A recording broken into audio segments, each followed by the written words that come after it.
तो चलिए दोस्तों, ये जो है हमारी एक्सरसाइज का 5वें नंबर का सवाल होगा, जिसमें जो है कुछ अलग ही लेवल होगा। तो चलिए इसे भी जो है ठीक प्रकार से समझते हैं और आप इसके चित्र बना के जो है इसका आंसर किस प्रकार से लिख पाएंगे, जिसमें जो है आपको पूरे में पूरे नंबर मिल सके। तो इस वीडियो के माध्यम से हम जानते हैं। देखिए सबसे पहले क्या बोला है कि भूमि से 60 मीटर की ऊंचाई पर एक पतंग उड़ रही है। पतंग में लगी डोर को अस्थायी रूप से भूमि के एक बिंदु से बांध दिया गया है। भूमि के साथ डोरी का झुकाव 60 डिग्री है।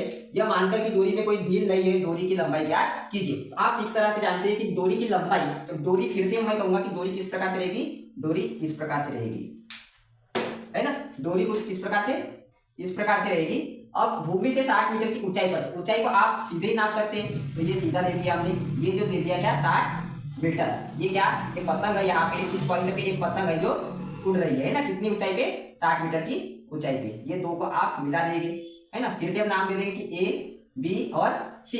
पतंग में लगी डोर, यानी ये जो है ये क्या बोल दिया है, डोर। इसी की जो है हमें लंबाई नापना है, लंबाई लेंथ हमें क्या करनी है, मापनी है। कोण कितने का बन रहा है, 60 अंश का बन रहा है। तो फिर से आप यहाँ पे देखेंगे कि हमें दो भुजा, लंब और कर्ण का यहाँ पे कंसर्न यहाँ पे करना है, दोनों की चीजें में विचार करना है ना, यानी लंब बटे में कर्ण। तो यहाँ पे मैं लिख दूंगा कि लंब बटे कर्ण यानी कि क्या, साइन थीटा बराबर लंब बटे में कर्ण, है ना। तो साइन थीटा में कितने का, 60 अंश का मान रखना है। तो साइन 60 बराबर हो जाता है हमारा कर्णी 3 बटे में 2 बराबर लंब का मान यहाँ पे दिया हुआ है 7, कर्ण का मान हमें क्या करना है, ज्ञात करना है। तो उसे हम लिख लेते हैं क्या, x या n लिख लेते हैं। चलिए यहाँ पे n लिख लेते हैं, है ना। सीधे से अब हम क्या कर देंगे, तिर्यक गुना कर देंगे, तिर्यक गुना, है ना।